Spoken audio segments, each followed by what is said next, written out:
Bonsoir. Je me retrouve. Non, je disais comment je me retrouve là. Alors un jour, je rencontre un élève de l'IESEG qui était en stage dans un lieu difficile, puisqu'il était en stage depuis 10 mois. On s'est rencontrés sur la plage de Rio. Il a tout bronzé, tout ça, avec ses collègues, j'aime bien ses copines, ses collègues. Et il me dit, vous êtes Gérard Lebrun? Je dis, salut, on m'a reconnu. Donc assez fier. Et donc il me demande de faire un selfie.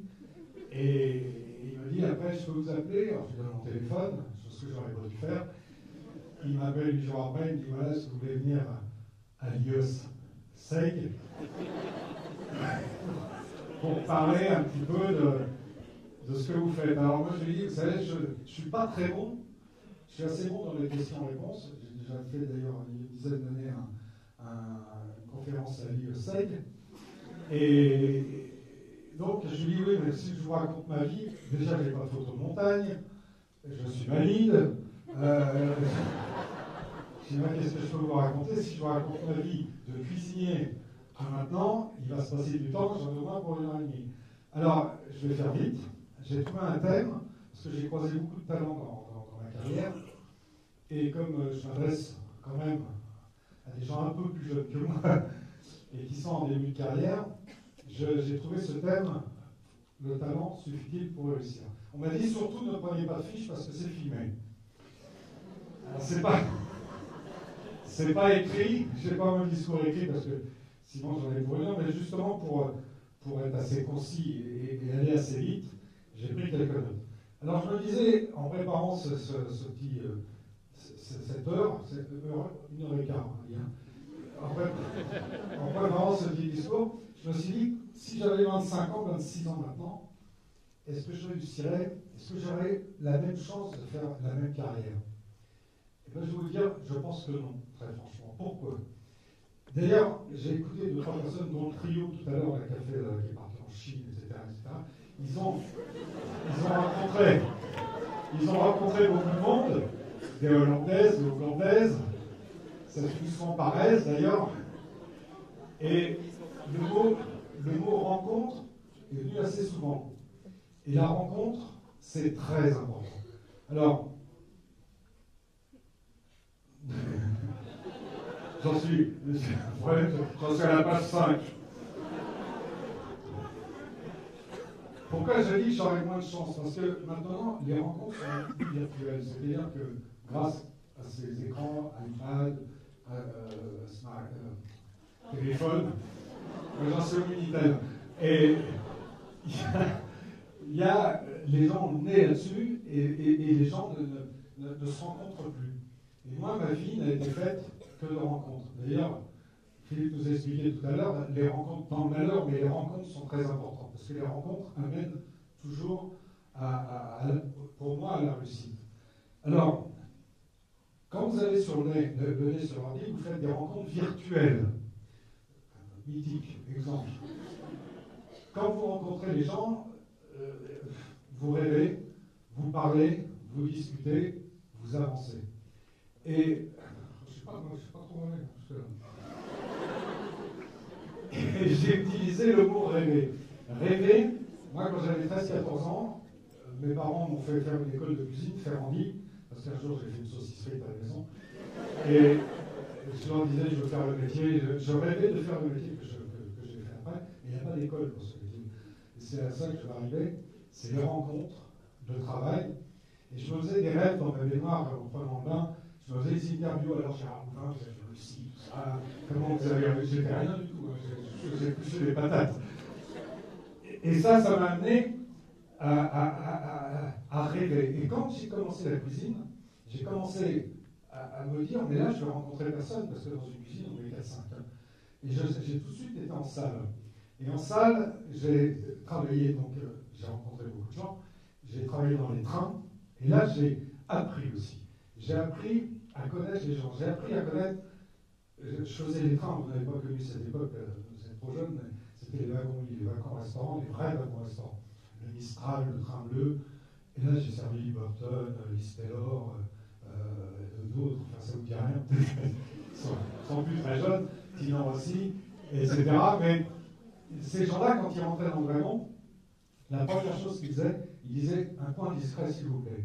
Le 12e du film là, qui passe derrière la porte, il se mettait une table de 4 et il disait oh là là, je suis crevé, là, je rentre, je suis tourné, et puis là demain je vois un de long, etc., etc., etc. À partir de là, vous comprenez que celui qui parle le plus, c'est celui qui très souvent en fait le moins. Et ça, c'est très important. Je sais pas comment. Alors attendez, j'en suis là. Et rencontrer les gens, si vous êtes allé déjà à Hollywood, à Los Angeles, la plupart des serveurs, la plupart des vendeurs sont très souvent des apprentis comédiens. Pourquoi? Parce que s'ils seraient chez eux quand le téléphone sonne, ils sont morts. Mais à rencontrer les gens, Brad Pitt était coursier, Mariah Carey était vendeuse chez McDonald's. Donc c'est en rencontrant les gens qu'on avance, puisque ces gens-là ont rencontré les gens. Alors je vous parle d'artiste, mais le jour où Mark Zuckerberg a aussi réussi, pourquoi il a réussi? C'est parce qu'il a rencontré ses potes, Eduardo, Dylan, etc., etc., ses potes étudiants. S'il ne les avait pas rencontrés, je pense qu'il n'aurait pas créé Facebook. Enfin, les vraies rencontres. Page 3. J'ai les rencontres, je fais souvent des petites conférences chez les Masters 5-6 qui veulent être producteurs, tout ça, ils disent mais comment on rencontre les gens? J'ai dit on rencontre les gens, on rencontre plein de gens, mais après c'est à vous d'être intelligent. Je fais toujours l'expérience des 5 doigts. Vous allez dans une soirée, un cocktail, comme tout à l'heure, et il y a plein de gens. Il y a ce monsieur-là qui a énormément réussi, qui est quelqu'un d'important. Celui-là est important aussi, un peu moins important. Celui-là est serveur et celui-là, il est champignon chez Franck Provost. Lui, il va parler beaucoup et il va faire croire qu'il est celui-là. Lui, il va parler, lui, il va parler, il va faire croire qu'il est celui-là, etc. Vous êtes là. Si vous êtes malin, vous allez comprendre que ces deux-là sont importants. Si vous êtes couillon, vous allez directement sur celui-là. Et vous allez perdre du temps. C'est très important. Donc ne perdez pas de temps et ayez du pif. Dans les rencontres, c'est très, très, très important. Il y a aussi le travail, c'est, on peut avoir du talent, mais ne pas travailler pour gagner de l'argent, gagner de l'argent, gagner de l'argent. Moi, tout ce que j'ai fait jusqu'à maintenant, je me répète, hein, j'étais cuisinier, j'ai été chanteur de bal un peu ringard, et j'ai rencontré, pendant toute ma carrière, j'ai monté l'escalier lentement. Je n'ai pas voulu tout de suite attendre l'escalier.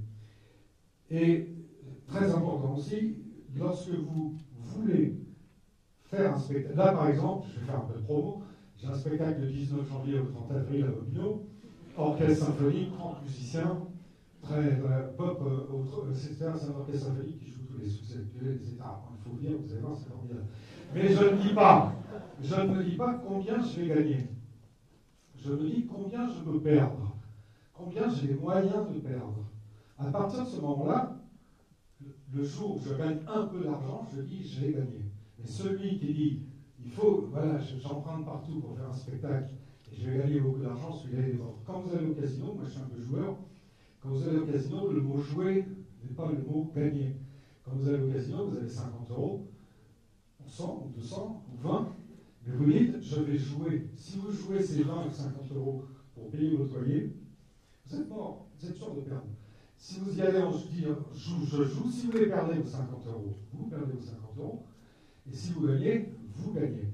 Donc ne penser qu'à l'argent, il faut penser à bosser, et pas dire je vais gagner beaucoup d'argent. Voilà. Pas trop bleu, là, ça va? Et je vais vous dire comment je me suis fait embaucher chez Claude François. Donc j'étais chanteur de bal chez Miguel Cordoba, je ne vous dis pas.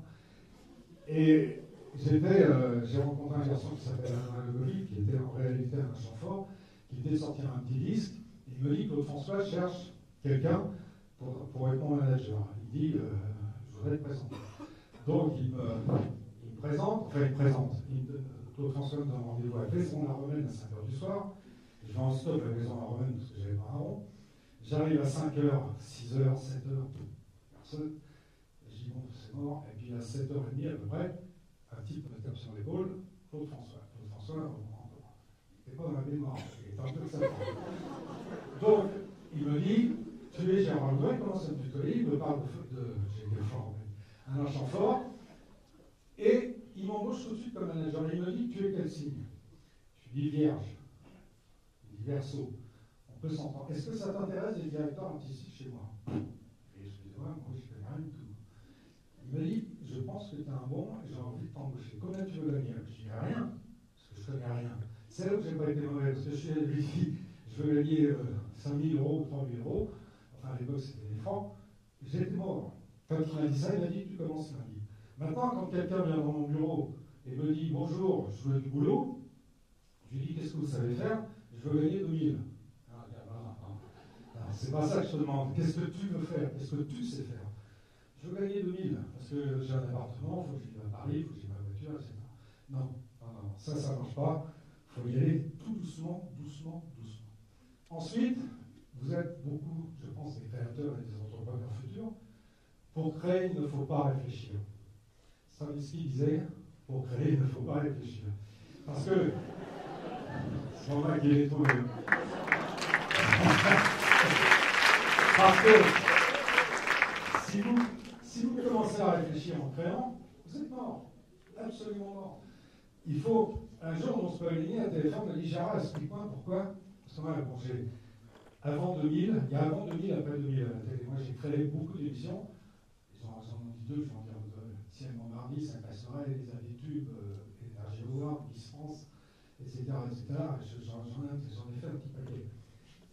Ces idées-là, elles ne sont pas venues autour d'une table. C'est à TF1, ils ont très souvent comme Français, ils disent tiens, on va monter un pôle de développement. Alors ils mettent 5-6 mecs dans une pièce avec des feuilles blanches.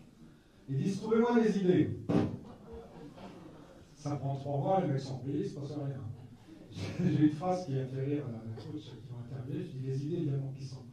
Mais je vous assure que c'est vrai, les idées elles viennent quand vous emmerdez dans une conférence, quand vous.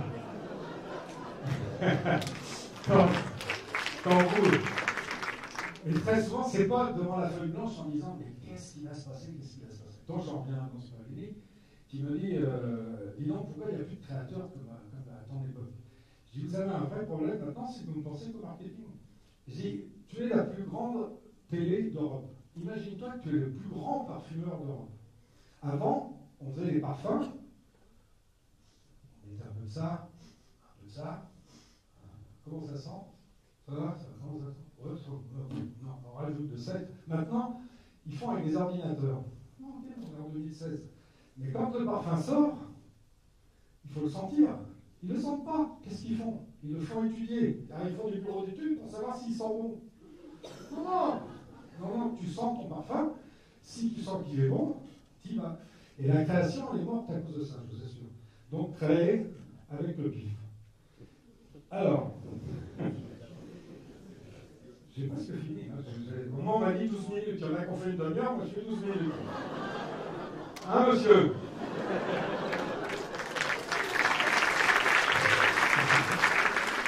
Alors, si j'avais une conclusion, il y en a un qui s'étire, l'autre il doit s'emmerder. Si j'avais une conclusion, il y a. Quand je faisais Starac, je disais il faut avoir le GPS. Il y en a peut-être qui se souviennent. C'est quoi le GPS? Générosité, présence, sincérité. Et je dirais aussi il faut le RER. Ça n'arrive pas toujours à l'heure, mais le RER c'est rencontre, écoute, regard. C'est très important parce que vous rencontrez quelqu'un, vous écoutez ce qu'il dit et surtout le regard. Moi j'ai une qualité qui m'a beaucoup aidé. Quand quelqu'un qui rentre dans mon bureau, j'ai le regard, je me trompe. Quand je me trompe, je me trompe. Alors, quand je me trompe, je vais droit dans le mur en klaxonnant. Mais quand je ne me trompe pas, c'est assez rare que je me trompe d'ailleurs, parce que je dis toujours que les yeux sont le reflet de l'âme. Et c'est très important ça. Le regard, la poignée de main. Quelqu'un l'a dit tout à l'heure, l'humilité, ça il faut aussi l'humilité, les rencontres. Et pour terminer, parce que j'ai terminé, vous avez toutes les cartes en main. Et si vous ne réussissez pas, j'entends plein de gens qui disent ouais, j'ai pas réussi, c'est pas de ma faute, c'est un. Quand on ne réussit pas, c'est pas de la faute de l'autre, c'est de sa faute. Quand on réussit, c'est grâce à vous, c'est pas grâce à l'autre. Donc vous avez toutes les cartes en main pour réussir. J'espère que vous allez faire une belle carrière. Je vous remercie. À très bientôt.